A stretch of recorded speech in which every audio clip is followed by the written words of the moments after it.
Since the dawn of science fiction, we've all been conditioned to expect a future where the world is either wondrous and amazing, where machines cater to our every whim, or a harsh, scary reality where evil puppet masters try to control our very thought processes, subjugating society through harsh laws and draconian policies. And it doesn't matter if we're talking about the attempted societal bridging between two different classes of people in the original 1927 silent film Metropolis, the sinister undertones of the Tyrrell Corporation and its replicant technology, or the tear-jerking modernisation of the Pinocchio tale in Bicentennial Man. We've all come to expect a future where we are aided and sometimes foiled by AI, artificial intelligence, either with or without a physical body or form.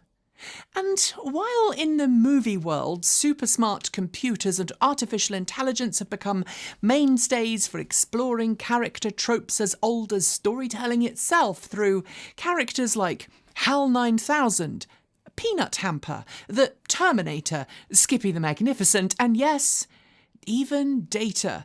In the real world, we've come to learn that pretty quickly, for the last 30 years or so, computer assistants have been, to use a British expression, a little pants. But in the last 2 years, machine learning has come a long way. We're now seeing it power increasingly large parts of our day-to-day lives. AI is used to figure out what videos we might want to watch on YouTube, which I suspect is one of the reasons YouTube isn't recommending us anymore, because of late, the only way to get recommended is to be peddling misinformation, drama, or making AI-generated content. It's used to predict traffic flow in major cities and is used to track what you do and where you go online. But could it be useful in your car? Some automakers, like Mercedes-Benz, seem to think so and have already used AI-powered assistants in their vehicles. And now, Volkswagen has announced it's about to do the same thing. Is it a good idea? Will it be useful? Or is it just another distraction from what we should really be focusing on? Let's go there.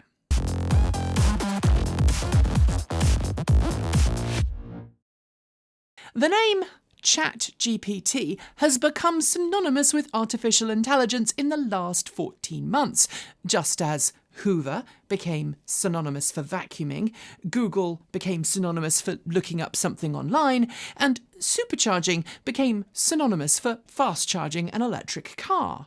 And yeah, it's only been 14 months since ChatGPT, GPT being short for Generative Pre-trained Transformer, was first released to the public, a scant 5 and a bit years after Google first introduced the idea of GPT as an AI deep learning model in a 2017 research paper.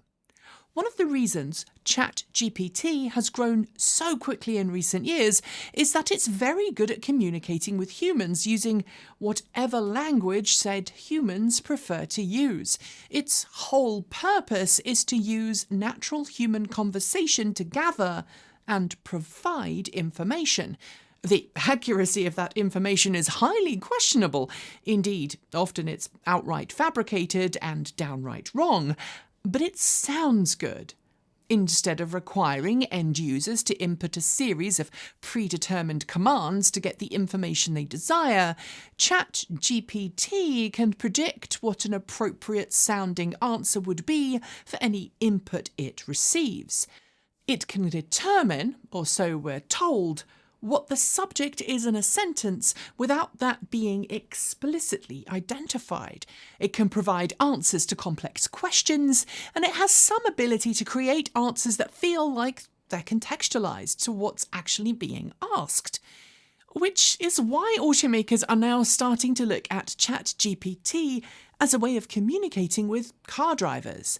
Instead of making customers learn specific commands to carry out specific tasks, automakers hope ChatGPT will result in fewer moments like this for drivers. The phone is connected through another function and is therefore not available. Please repeat your entry. I'm having an existential crisis. What did you say? I said the world is pointless. I could not understand you. At CES this week, and no, we didn't go there because many of you said you didn't see the point of us going and spending money on physical attendance, Volkswagen announced that its ID-based vehicles, as well as some of its more modern internal combustion engine vehicles, would soon get in-car voice assistant augmentation with ChatGPT.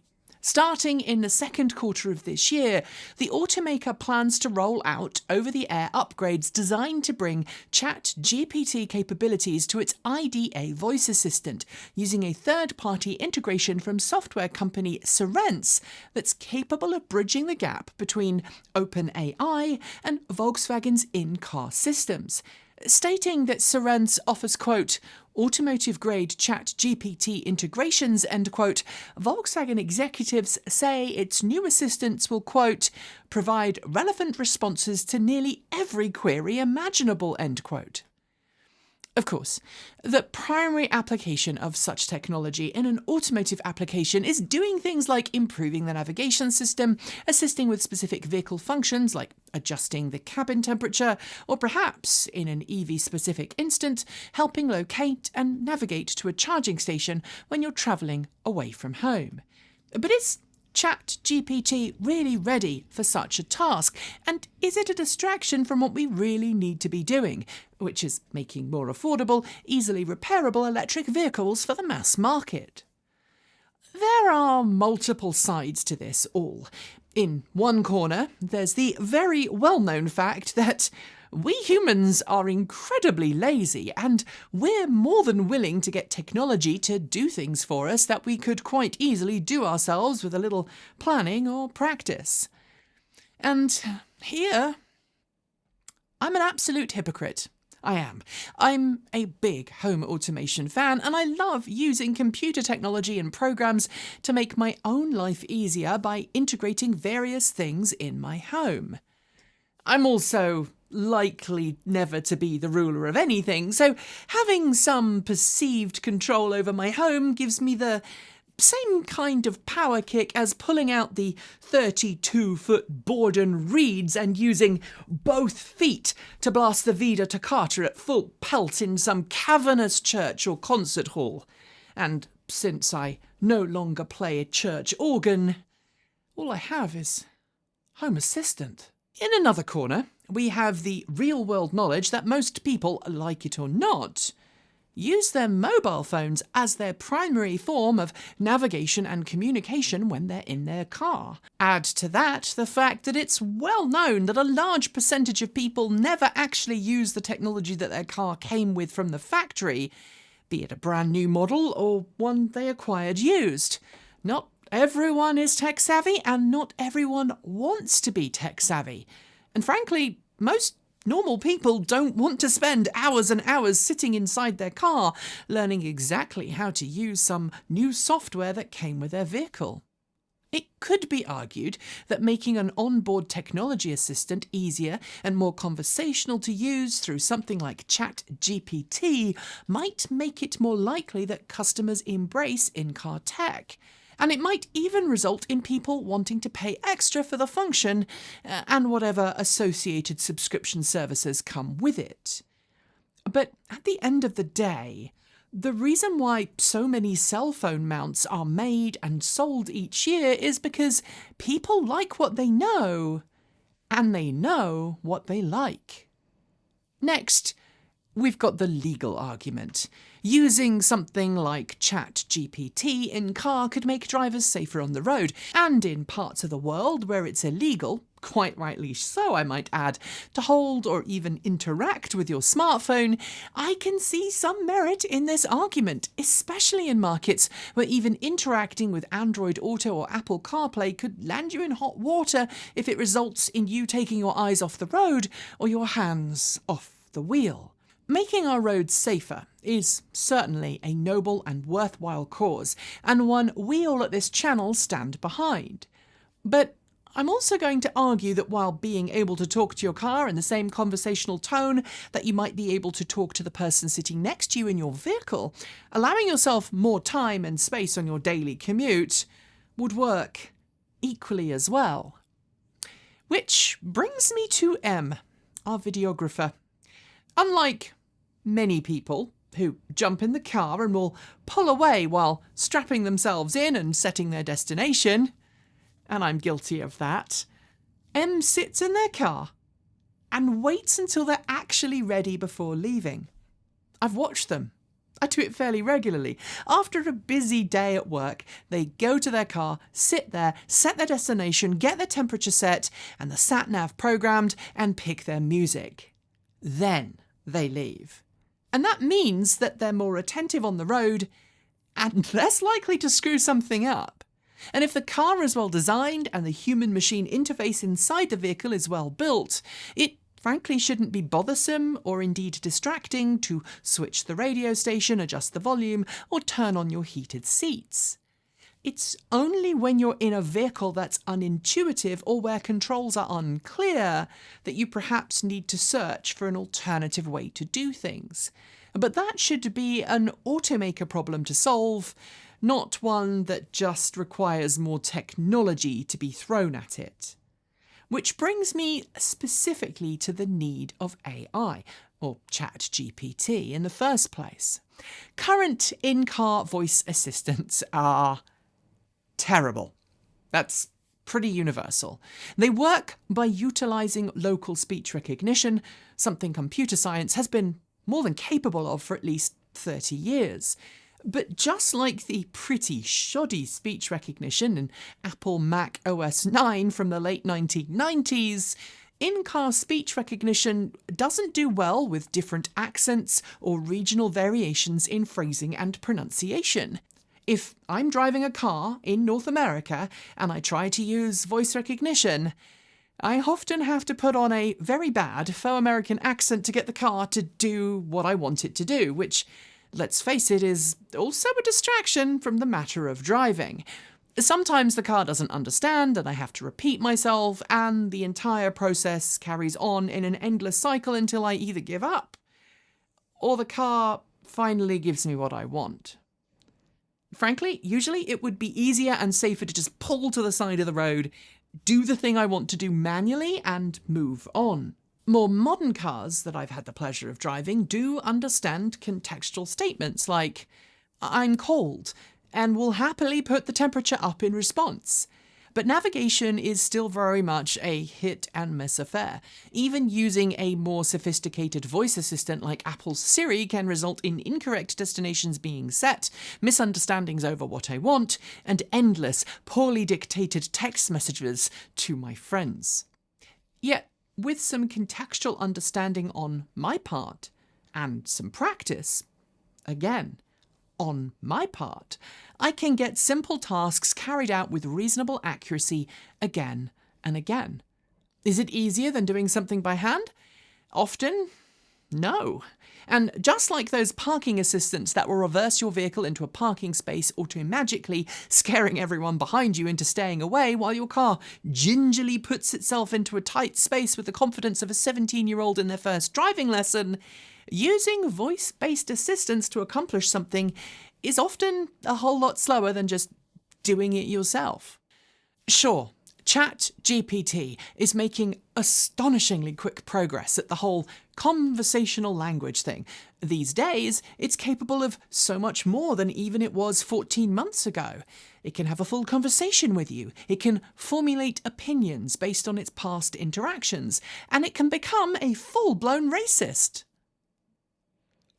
Or it can lie, passing off as fact something that it has no clue about.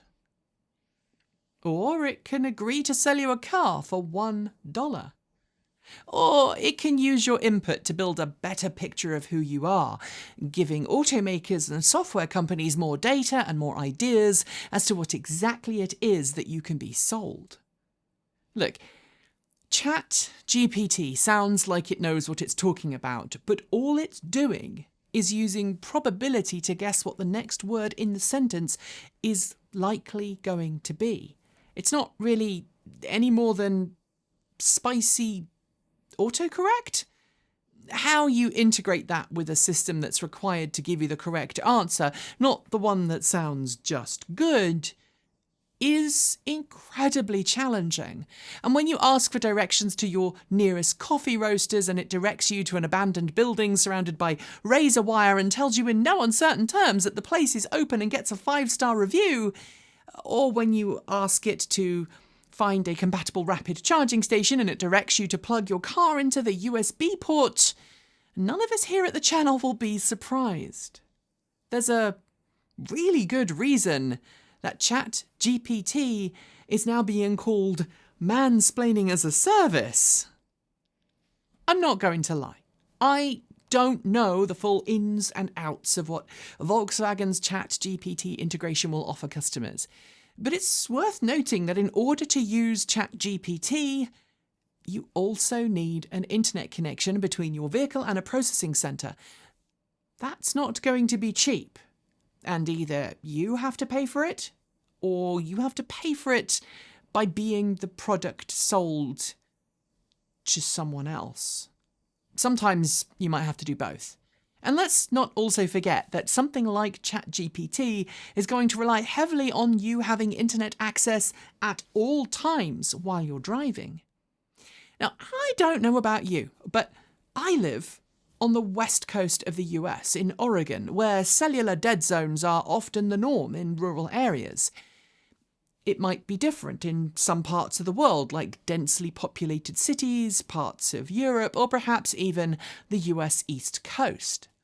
But always-on internet connectivity is very hard to achieve in a moving vehicle, even if you're Elon Musk and Starlink. Volkswagen maintains that it will be adhering to its strict data control in ChatGPT integrations and that personal data won't be kept.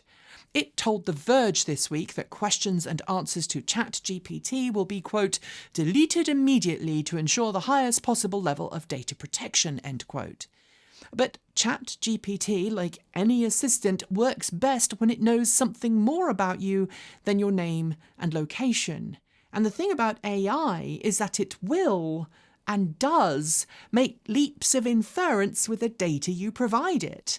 And just like other connected services from Amazon Alexa to Google Home and Apple Siri, there's the potential for your data to become part of someone else's training model or someone else's data collection on you, the individual. For those concerned about the security of information about themselves, this could be a step in the wrong direction. Even with quote-unquote perfect security, a thing that incidentally definitely does not exist, AI learns through its interactions with us and by the data sets we give it.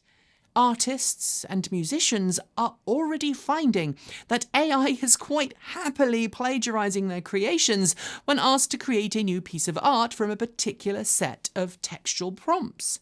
Are our favourite destinations, our music choices, and our driving styles next? I'm not going to delve into it too much in this video, but if you are interested in the whole concept of what it means for your data to become the product, and by extension, you to become the product, you should definitely take a look at some of the excellent writing of Cory Doctorow. He's a great writer, privacy advocate, and can get you thinking about the services you use online in a very different way. But the reality is that using ChatGPT in a car is, honestly, overkill. Sure, I do have voice assistants in my home. I've even written a few integrations to interact between various voice assistants and Home Assistant to allow me to command my lights to be set to a specific brightness.